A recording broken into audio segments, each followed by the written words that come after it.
Aimie.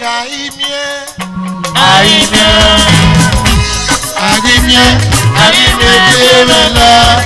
Uwa no fomayo. Zagi. The Onoje of Okarokino. Uwa no fomayo. Aimie Jemela.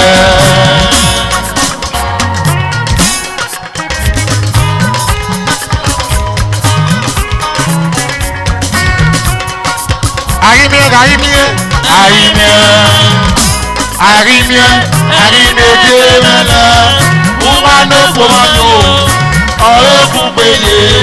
Uwa no fomayo. Uwa no fomayo.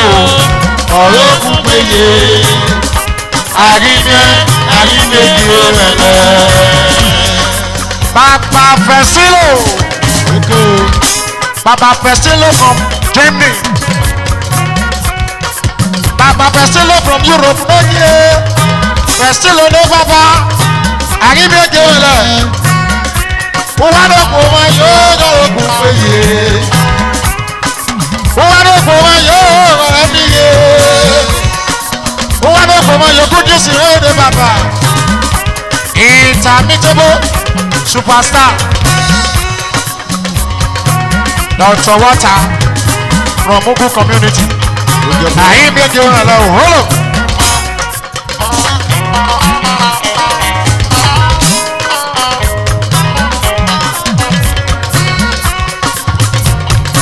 Aimie Jemela.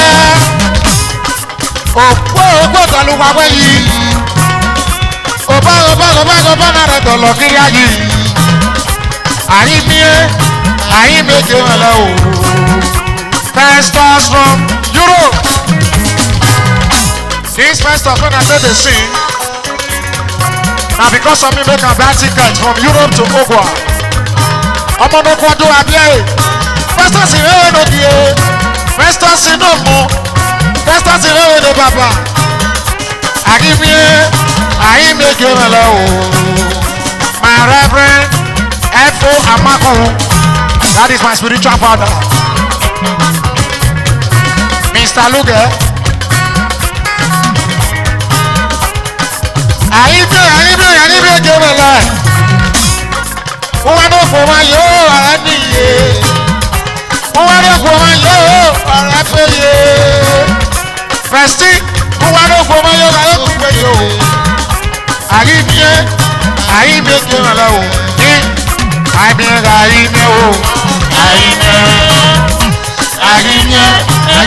Jemela. Uwa no fomayo. Uwa no fomayo. Uwa no fomayo. Aimie Jemela.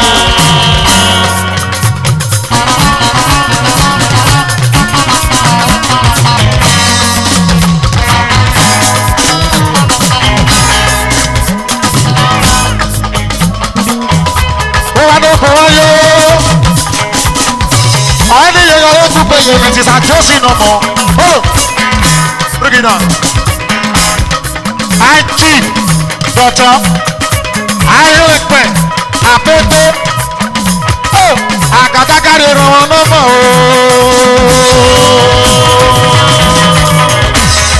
Zaki, the Onoje of Okalo community. This is a Josie.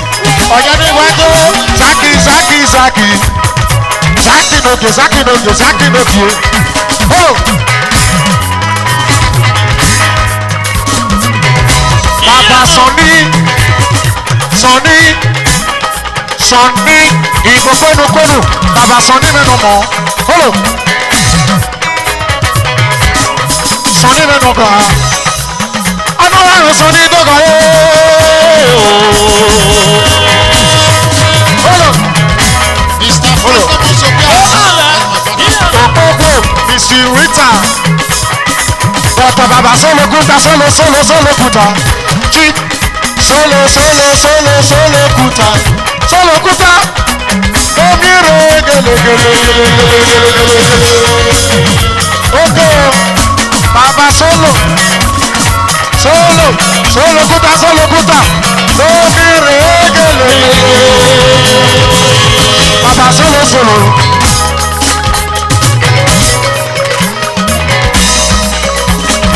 Baba Soni. Sunday aluminium. Sunday aluminium. Olo.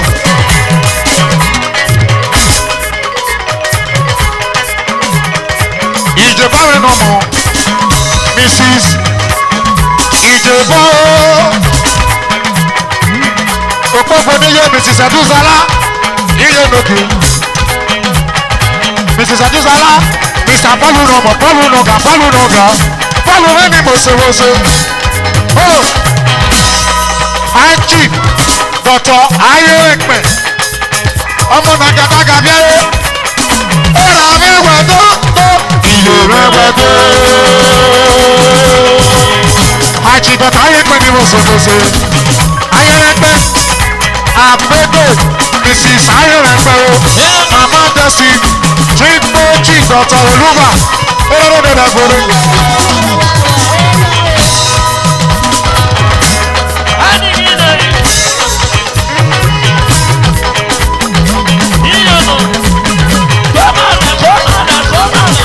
Ají dọ̀tọ̀. Ayé rẹ̀pẹ́ o. Ají dọ̀tọ̀ ayé rẹ̀pẹ́ o ní mọ̀sẹ̀mọ̀sẹ̀. Ẹ̀yin sókè. Zaki ìyọ́nùjẹ́ Ọ̀fọ̀kálẹ̀ community. Àpákítà mọ̀. Ìyọ́nùjẹ́ Ọ̀fọ̀kálẹ̀ community. Ó dé mẹ́fì àrògbè. Zaki náà yà kàgbé. Ó dé lọ sí wọn kan kàgbé. Zaki ìyọ́nùjẹ́ Ọ̀fọ̀kálẹ̀ community o. Wọ́n ṣe o gèlègèlègèlè. Zaki wàyà wọ́n ṣe o rọ̀mọ́. Dọ̀tà ayé pè ní ọ̀gá. Triple Chief Dọ̀tà Olúwa. Látòrí dọ̀tà ayé rẹ̀ pẹ̀ o. Ayé pè ní ọ̀gá. Àpégbé dọ̀tà ayé rẹ̀ pẹ̀ o. Àpégbé ni mọ̀sẹ̀mọ̀sẹ̀. Dọ̀tà sọ̀rọ̀. Tọ́ka ní pọ̀mọ́ yóò ní yé gọ́rọ́ kú pé yé.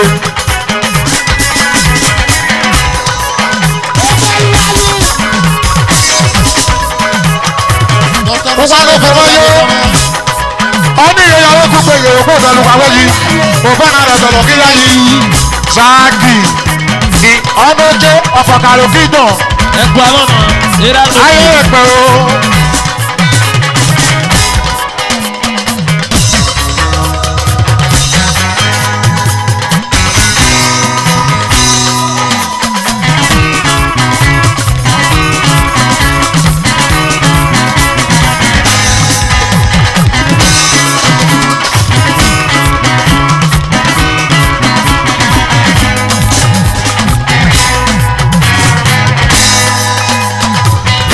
Abẹ́gbẹ̀rọ̀gà. Dọ̀tà ayé ẹ̀pẹ̀ ní mọ̀sẹ̀mọ̀sẹ̀. Mrs. Dọ̀tà ayé ẹ̀pẹ̀. Mama Destiny. Ọmọ nínú mi bẹ́ẹ̀. Behind every successful man there is a good woman like you. Mrs. Ayé ẹ̀pẹ̀ ní mọ̀sẹ̀mọ̀sẹ̀. Abẹ́gbẹ̀. Mrs. Ayé ẹ̀pẹ̀ o. Mama Destiny. Mrs. Ayé ẹ̀pẹ̀ o. Mama Destiny. Behind every successful man there is a good woman like you. Ayé ẹ̀pẹ̀ n'ọ̀gá. Mama Destiny lè nà ọmọ.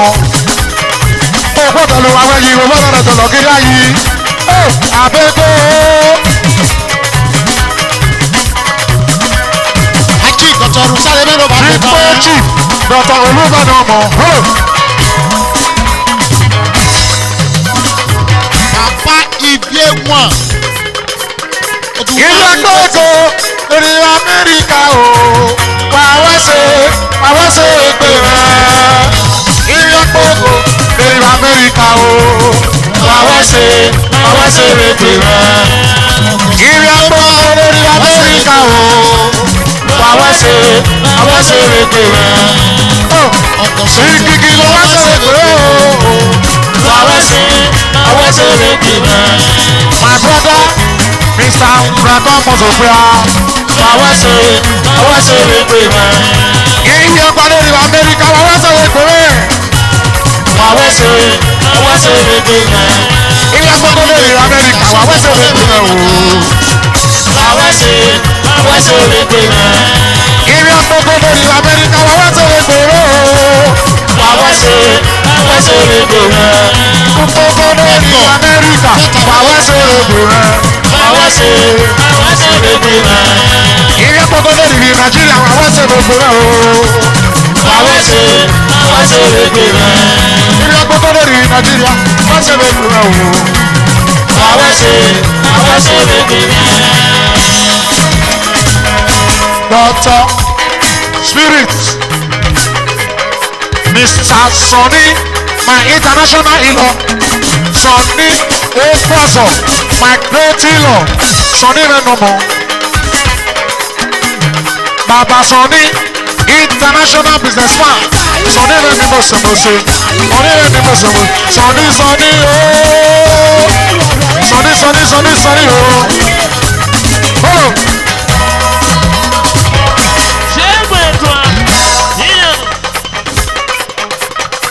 Okpoko niye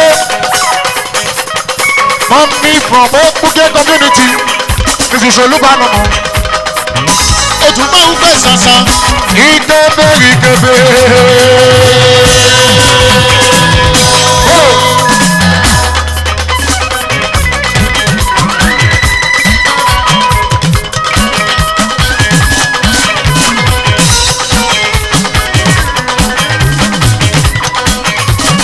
Bàbá Sonny ooo Ekwaso Honorable Dẹ́gbàmí rẹ̀ ni mo ṣe Honorable Emmanuel Ambo Dẹ́gbàmí ni mo ṣe o Odes Bàbá Jésì. That's my great leader. oh Jésì mọ́ mẹ́nu ga.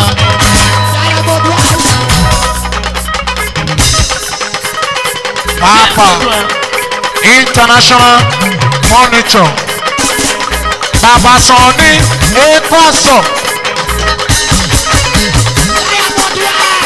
Bàbá Sonny Ekwaso Bàbá Sonny Ekwaso Diamond show Diamond superstar Bezinetoma Ebo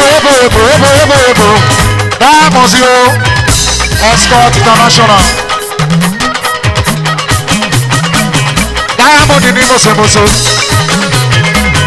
Diamond Inoka international musician Bezinetoma Diamond Inoka wọ́n ti wáyé wọn sẹ́gun dé o Diamond Inoka international musician Diamond wá ti lóge Bàbá Sonny Bàbá Sonny o Bàbá Sonny Bàbá Sonny o oh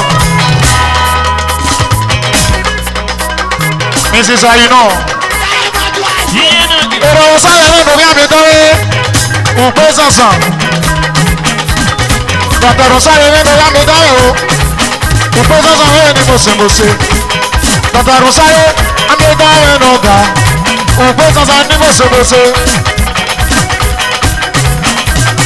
bàbá solo kúta nọmọ solo kúta nọkìé ìrà mẹwẹ̀bẹ̀ ìyẹ mẹwẹ̀bẹ̀ o ájì solo kúta. Gẹ́gẹ́ ìyá mi nàgà. Mrs. Ọ̀dẹ́sẹ̀ o.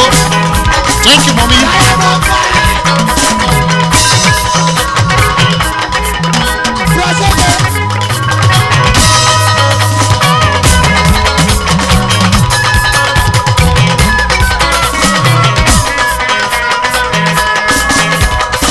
Ají tripo jí dọ̀tọ̀ olúbà ayégbénumọ̀nà.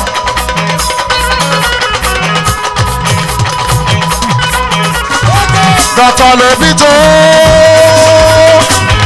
tàbí di dọ̀tọ̀ lòbí tó dọ̀tọ̀ lòbí tó nù mọ́.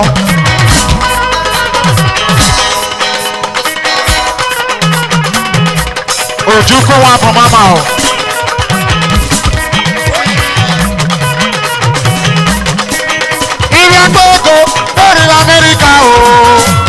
ṣe wàá ṣe rẹ̀gbẹ̀ rẹ̀. Wàá ṣe rẹ̀gbẹ̀ rẹ̀.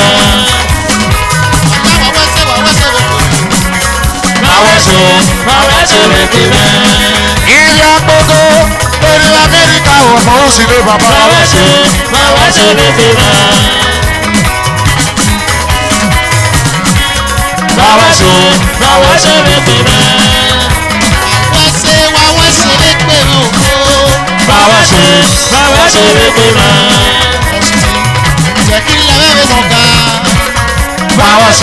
Báwa ṣe rẹ̀gbẹ̀ rẹ̀. Bàbá ṣe é dòwó, bàbá ṣe wà á wùdí. Báwa ṣe rẹ̀gbẹ̀ rẹ̀. Báwa ṣe rẹ̀gbẹ̀ rẹ̀. Báwa ṣe rẹ̀gbẹ̀ rẹ̀. Ìmọ̀ pípí ṣe bẹ́ẹ̀ lọ sí mi. Báwa ṣe rẹ̀gbẹ̀ rẹ̀. Wàá ṣe ẹgbẹ̀ rẹ̀ o. Wàá ṣe ẹgbẹ̀ rẹ̀.